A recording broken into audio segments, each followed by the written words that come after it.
same time we keep things understandable. Do join me. We'll have a lot of fun together. Weekdays at 5:45 on KSJE. KSJE is supported by San Juan Regional Medical Center, here to meet your urgent and emergent medical needs, whether they are COVID-19 related or not. Medical emergencies happen when you least expect them. Whether it's a stroke, heart attack, illness, or injury, San Juan Regional Medical Center's caregivers are here to provide care to you and your loved ones. Find out more online at sanjuanregional.com.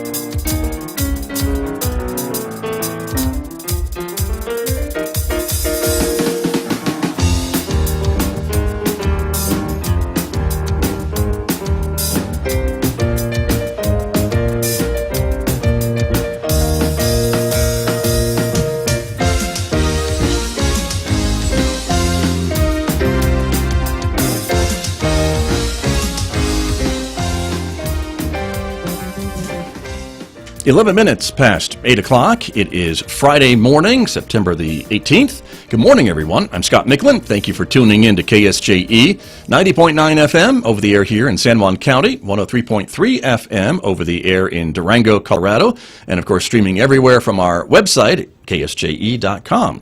Welcome also to our viewers who are watching our visual radio program, streaming live to the KSJE Facebook page, YouTube channel, and this morning, because of a quirk of technology, our Twitter feed as well at KSJE. So you can check us out on Twitter if that is your social media platform of choice. Coming up, our topic this morning is economic development with my guest, Juan Unsicker. He is the Economic Development Director for the city of Farmington. He is standing by in Studio A, so stand by for that conversation, which begins in the next few moments right here on KSJE.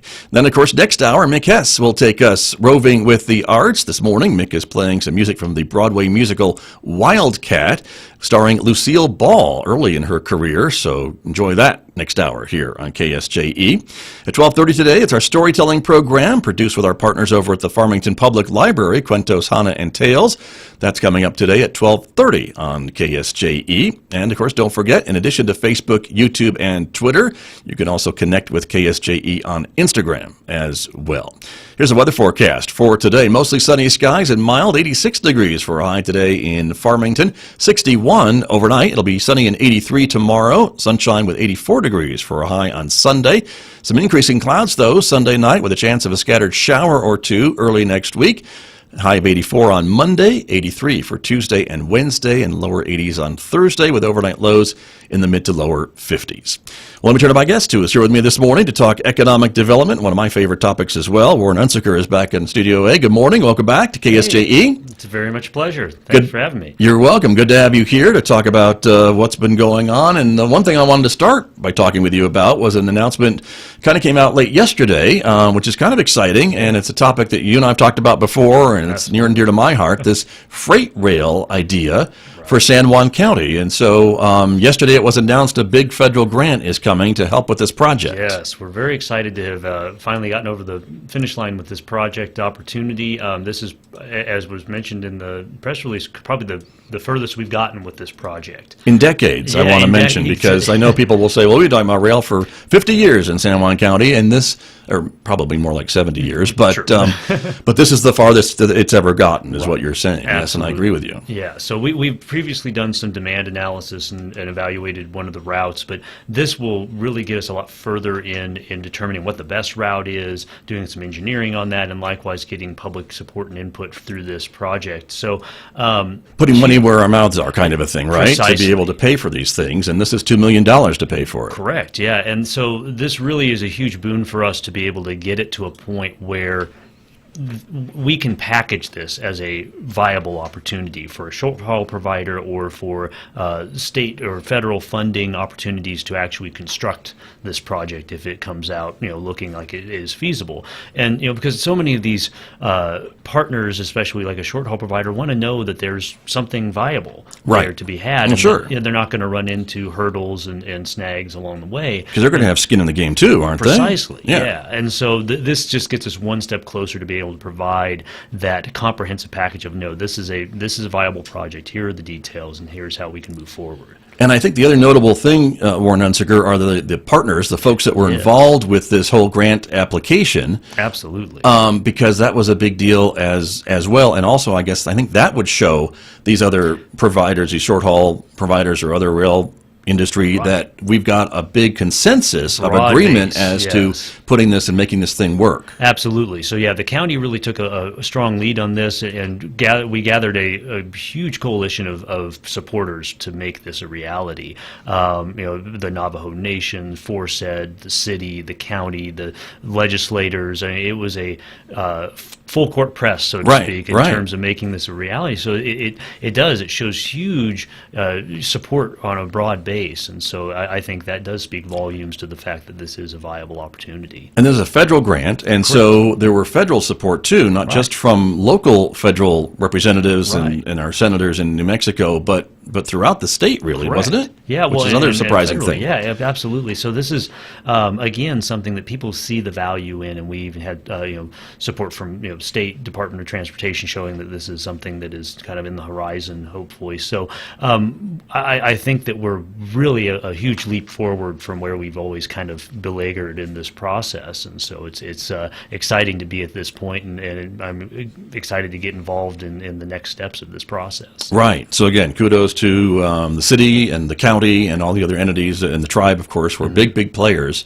and still are in this project. Absolutely. And so this is going to pay, just once again for us, for kind of looking at maybe the proposed route of this rail line, this freight line, that would tie in for folks who maybe haven't been paying attention. The idea is it would tie into the major I-40 corridor, that freight rail line and passenger rail line that goes east-west, but it would come up north from somewhere near I-40 and end around somewhere in the Farmington area, and that's about as specific as we are at the moment. Right. And this study will maybe answer some of those questions. We've evaluated 2 or 3 routes in the past, one that's farther on the east side following the 550 and some old existing rail right-of-way, one that goes up 370 area, and then another one goes up 371. Or 371, I'm sorry. Right. And the 491. So, I mean, those are the 3 that we've looked at in the past, but really getting into the weeds of which is the most viable and the best route, most cost-effective, most, the topography and the, right-of-way and everything is the best way to get this thing to the finish line. Sure, because anyone who knows about anything about rail knows that they don't go necessarily where the roads go because grades are different and all those different things. There's engineering questions that I am certainly not qualified to answer, but an engineer could certainly tell you maybe what works and what doesn't work. Right, absolutely. So that's where we are. But anyway, it's exciting news. Congratulations again to you and the other folks who worked hard on this, and we're excited to see it come to fruition and see exactly then what's next for this project. Because again, there are lots of economic development businesses and opportunities that could branch off of a successful freight rail in and out of this region, not just the county, but the region. Absolutely. Just the construction of that project alone will create hundreds of jobs, if not thousands.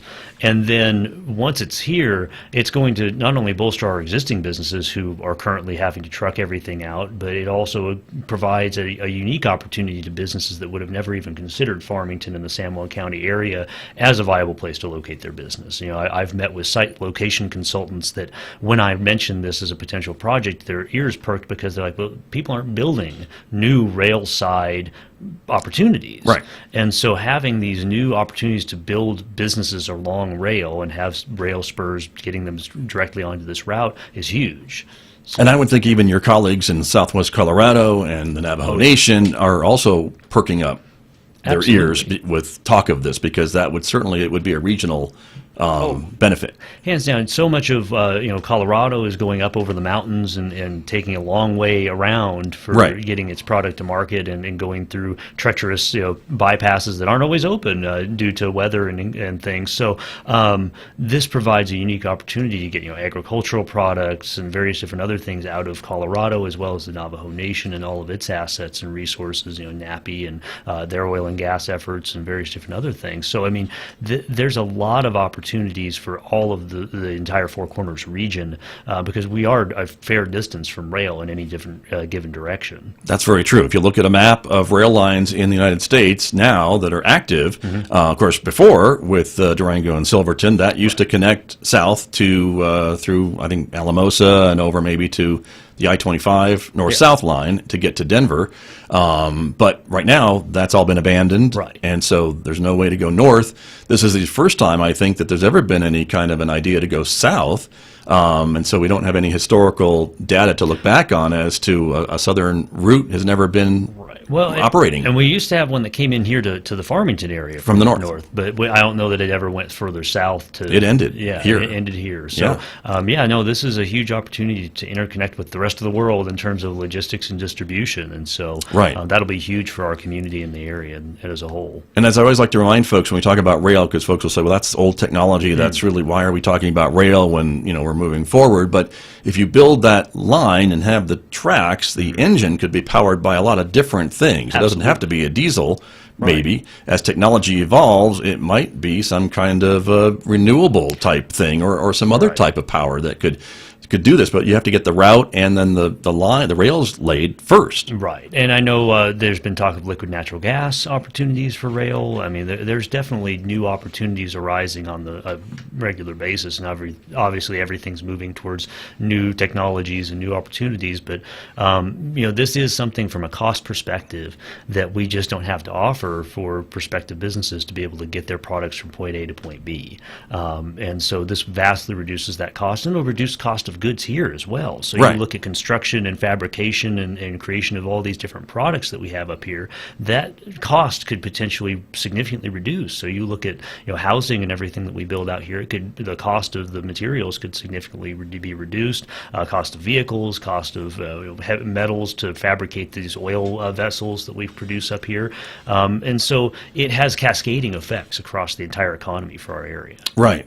Well, it's very exciting. So again, congratulations, and we'll be watching very, very excitedly to see how this grant gets spent and what the proposed route is going to be, and then the next steps in this project. Absolutely. And the other thing that brings you in this morning is talking a little bit about downtown Farmington, the complete streets, which you tell me is on schedule, Phase 2. Yeah. Phase 1 opened earlier this summer, that. and so folks can already go down and kind of see what we're talking about. And I think for the most part, the folks that have seen Phase 1 are very excited about Phase 2. Absolutely. Yeah, it's lovely to have proof of concept. Yes, right. Here's what we've been talking about for the last couple of years. Absolutely, That's right. Because it is hard to conceptualize when you're just looking at open holes in the ground and dirt, that we've got ripped up. But the end product is definitely worth the wait, and I think that those in the first phase are already seeing benefits of that, and people walking around and enjoying the downtown core. Much more walkable, much easier to get from across the streets. A lot of signage to help notify people of pedestrians, and so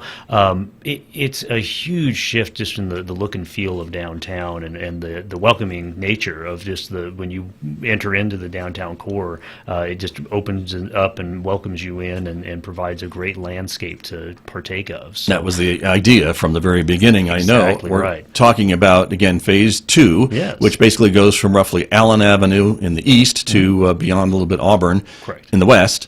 And so it seems like a bigger area than Phase 1 was. Slightly, yeah. They both kind of had some tails. They're generally 3 blocks each, but they've got a little extra on either side. But yeah, this is a 2-phase process. We are very pleased to have Phase 1 completed, and you can go down and look at all the great new amenities that have been added in that'll be coming into Phase 2. Right, and we'll show those in just a moment as well and talk about those. But I'd like to show this map that talks a little bit about, again, you reminded me this morning that businesses that are able to be open during the public health orders are open throughout downtown Farmington. They're accessible, even in the pink area, which we're showing on the screen of Phase 2.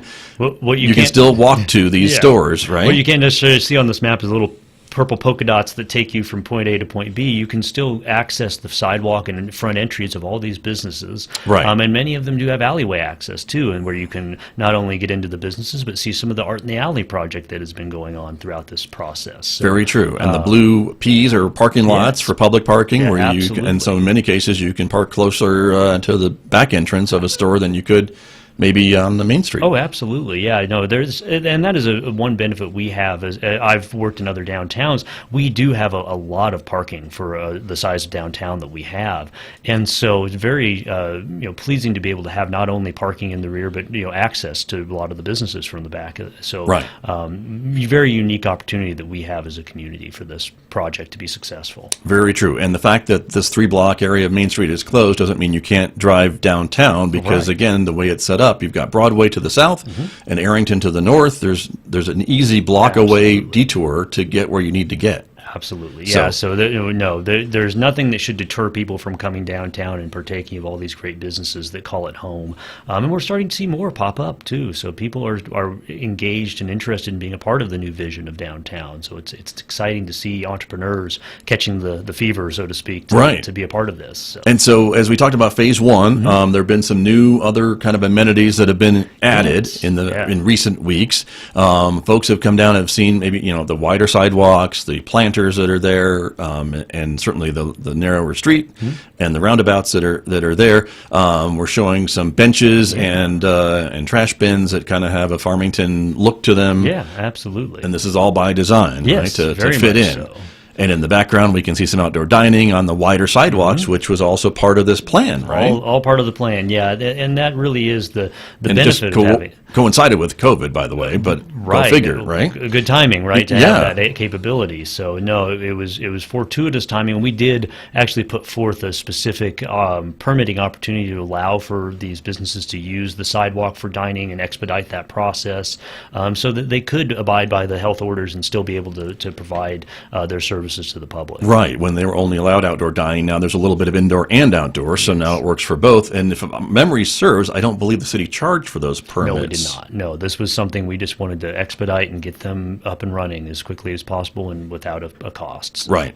The other thing I want to show is recycling bins downtown, right? Yep. This is part of these new... new... green down there is just, part of the process. And we've got, you'll see the lights, too, are LEDs, so very low or high efficiency, low energy lights. Right. I didn't put in an aerial shot. I know there have been some great drone photos of downtown, but the whole area of that part of Main Street now just lights up at night from the air. You can certainly see it's different from every other street light. Absolutely, yeah. And that is another benefit. You can see them here, the different street lights there. You've got the ground level lights as well as the street lights, whereas before all we had were the goosenecks that went over the road. Yes. Now you have lights that light up the entire sidewalk, and so it feels safe, it feels welcoming. Again, even in the evenings you're going out to, partake of dining and entertainment, there's a sense of safety and welcoming nature to the downtown core. Which was all, again, part of the design, absolutely, right? These complete streets. Exactly right. Complete streets design process. And so the idea is to make this area welcoming for vehicles, pedestrians. Yeah, and accessible, too. You see all the handrails and ramps and everything, so this is really meant for all people to be able to access, so it's a very exciting project. Exactly. Now let's go to phase two, right? Because here we are. This is, you can see the Allen Theater there on the left-hand side of the picture, and the Main Street is gone, basically. It's dirt. Everyone says it looks like it looked in 1900. There you go. Right. We're back to our roots. Back to the future, right? But it won't be like that for long. No. And one of the things to remind people, too, is that our construction crews fill in all the holes that they dig up each day so that they don't have open, construction area. And they're doing a lot of work underground that you don't necessarily see. And so people ask them, why is it taking so long? It's just resurface the street and be done with it. Yeah. Well, this isn't just a simple resurfacing project. This is a comprehensive soup to nuts renovation of the downtown core. And you can see in this picture here, that's part of the, I think they call it the lid system, but the stormwater system that is being installed. That's a big pipe, by the way, or whatever that is. Exactly. Underground. And this is all a part of the, managing the stormwater down there that for a long time has beleaguered some of these businesses with flooding. They'll have water cascade into their front door because of the way it had been in the past. So this should mitigate a lot of those flood level events from coming into the businesses. So it's a huge opportunity to mitigate that. Likewise, new water lines are being put into all the businesses, and likewise, along with those water lines, fire suppression taps. So if businesses are changing hands or upgrading to be able to accommodate restaurants or new different capacities, they can now easily tap into that without having to tear back up the brand new improvements we just made and go Right. into the middle of the street, it's tapped right up to the front of their building, so they can do the infrastructure within their building and then just hook right in. Right. And so it's a huge opportunity for that too. And that is, as you said, this is why this project is taking several months, 10 months, 9 months of construction. Phase 1 and Phase 2 is because of all maybe the out-of-sight stuff that is happening. These improvements underground, these new storm sewers, and the other things that are happening. Increased water pressure. Right. I think I heard that when they were doing Phase 1, that maybe it was just the dirt holding some of these old pipes together, and there were a lot of water Very breaks old and- infrastructure, and- yeah. and water things that you found or Right, weren't absolutely. expecting to find. And that's the thing too, is that these guys are running into surprises every time they open the ground. Right. Because, We think we know where these pipes are, but Absolutely. surprise, this one's now over on that side of the street. Right. Yeah. No. I mean, there's such old infrastructure down there that no one looked at for decades. And Right. So it's really a great opportunity to upgrade all of these beleaguered pipes and lines and really provide them top-notch service to the downtown core. Right. And that's, again, what this project is designed for. And, again, and so hopefully you won't have to dig up the street for a very It's long time exactly once right. it all gets done. Exactly. The last thing we want to do is complete this big, beautiful project and have to tear the road back up to put in new water lines and sewers. It'd be that much more difficult going forward. So yes, huge opportunity. And then there's all kinds of other amenities that are going to be added in as a part of this, including outdoor speaker systems and public Wi-Fi. Those are going to be part later in the project, but Right. great new amenities for anyone enjoying the downtown corridor. So Very excited. As a parade person, I'm very excited about the outdoor speakers because I think that's the plan, is to maybe pipe music and announcements Right. up and down Main Street as parades kind of come through. Exactly, yeah. And so we're excited about that. Christmas time, you can have music playing Sure. throughout the corridor. I mean, it all adds to the ambiance of downtown, and so it's really going to be a top-notch keynote part of the community, Right. and something we can all be proud of Right. as citizens and as people that love this town. So. Exactly. And I know a lot of folks have said, gosh, it looks like a lot of concrete. There's a lot of concrete on those sidewalks and ramps and things like that we showed before, and which is true, but there are planters. Yeah, and I think absolutely. the plan is to plant, I don't know when the good time is to Right. plant, but it's not in the middle of summer. Right. Well, and yeah, as we were going and finishing up the project, getting all the irrigation, because that's the other thing, there's Right. irrigation lines and everything to make sure that they're functioning properly to keep these all alive.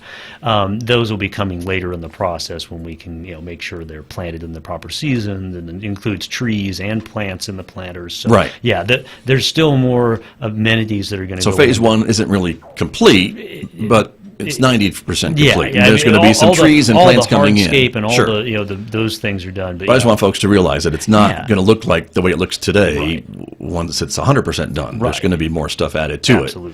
it, which I think is worthy of remembering. Exactly right. And Yeah, so thank that's you. that's what's coming up. And so we are on schedule, as you said, Warren Unsicker, for phase 2 to be done in November. Isn't that the plan? Absolutely, yeah. So substantial complete by November, and so then, just in time. The main reason for that timeline was to make sure that by the holiday season, the roads were open and people were able to go down and partake of all these merchants in this newly renovated downtown corridor. And so that is the goal that we had in mind ever since day one. Again, Right.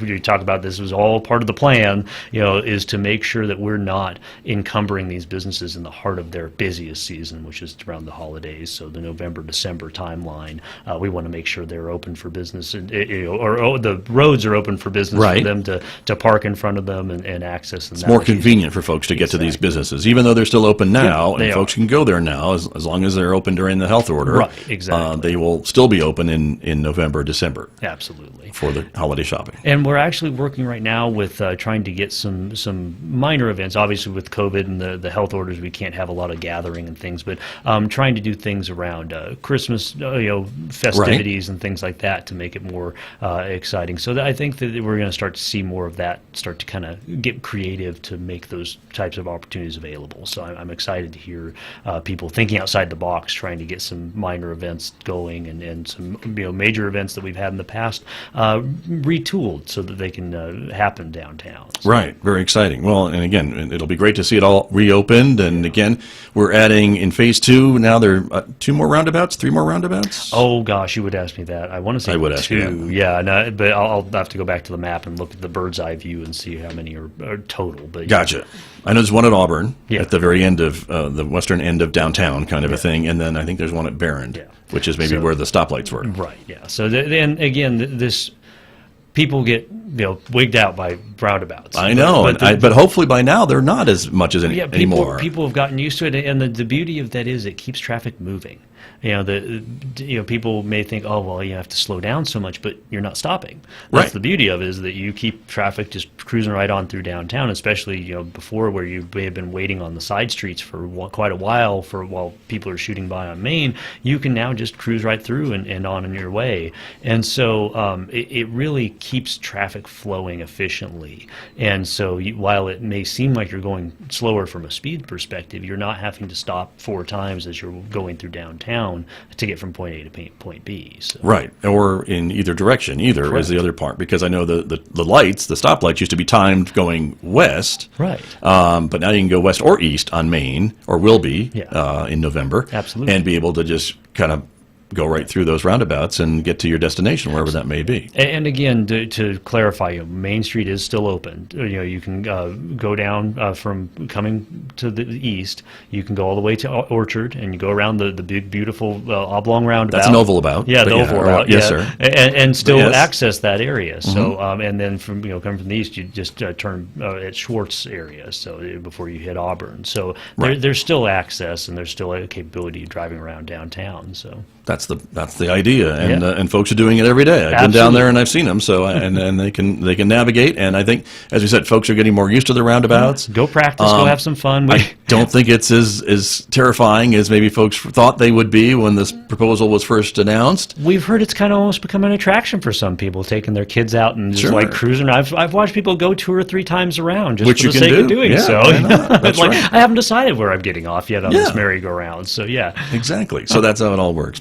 Well, Warren Unsicker, we just have a couple of minutes remaining. I want to ask you a bit more about other economic development, things that are going on with the city. We talked before we came on the air a little bit about these business continuity grants. It's still open to the public. We're very pleased to be offering this as an opportunity. We've long been trying to figure out how can we best effectively assist businesses throughout the community. And, we've gone through numerous different federal programs that have offered both loans and grants. But what we've, unanimously heard from businesses, they don't need more debt. They need assistance and relief. And so we're very excited to be able to be offering this in conjunction with the county and with the cities of Aztec and Bloomfield and Kirtland. We're all have received funds from the state by way of the feds. That's right. To provide these opportunities. And so it's an exciting program, and it's something we've been desperately wanting to do, but due to anti-donation clause, we couldn't in the past. And so this is an opportunity, because it is federal funding, to be able to provide that opportunity to the public and to the businesses of our community. Right, and these are grants, so again, they don't have to be paid back. Correct. So, but you have to apply if you're a business, and depending on where you're located, that would be the entity to which you would apply. So if I'm a Farmington business, I would apply to Farmington. If I'm in Kirtland, to Kirtland, Bloomfield, Aztec, same thing, county, same thing. They all have the county out, but they all have money with this program to grant out, and of course, the earlier you get your application in, the more of a chance you get, because this money will eventually run out. Sure. But the applications are still open. We encourage people to go to their respective communities' web pages, and we've all made them relatively prominent on our pages. Right. You can't miss it. Go to fmtn.org, and it's big and bold and right in the front. So. And these grants are designed to kind of reimburse businesses for COVID-related expenses. Exactly. Isn't that the main gist of what we're talking about? That's the way that it's going to have to operate, is through reimbursement. But there's an opportunity for people to be able to cover some of those either past expenses all the way back to March 1st or expenses all the way until the end of December. So there's some leeway and some opportunity to be able to use the funds as are needed and as have been expended. So very good. Well, it's great to be able to pass that along to these businesses, because we know there are folks who are struggling, and we certainly recognize that. And with all of the things that are going on, it's it's an important time for folks to pay attention to what's going on. Absolutely. And again, for the rest of us to support these local businesses. So if it means we have to park in the alley or in the other parking lot and walk around to a Main Street business, I think we can do that to go in and support them. Yeah, I always like the analogy of, we park at the back lot of Walmart and walk all the way in and walk a good, mile and a half while we're in there. But, That's right. It's easy enough and a little, more pretty than just an open parking lot to walk around downtown now. That's true. So, we have put a lot of effort and energy to make it to where walking around downtown is a pleasurable experience, and we want to encourage people to do so. Stay a while and go patronize a few businesses while you're down there. Very true. Well, it's coming together. We're excited. Here we are, almost mid-September, and again, this is going to be wrapped up in November. Mm-hmm. And so we're on the downward slope, I think, absolutely, of this project. So very exciting. Very exciting to see it all done. So wonderful. Well, Warren, thanks for coming in this morning. Thank you. It's a pleasure as always. Always great to catch up with you, and we're excited about the rail project. We're excited about Complete Streets, and so we'll touch base again soon. Perfect. Great. Thank you. You're welcome. Warren Unsicker, my guest. He is the Economic Development Director with the City of Farmington, here with me on KSJE. Back with more in just a moment, everyone. The time right now is 8:40 a.m.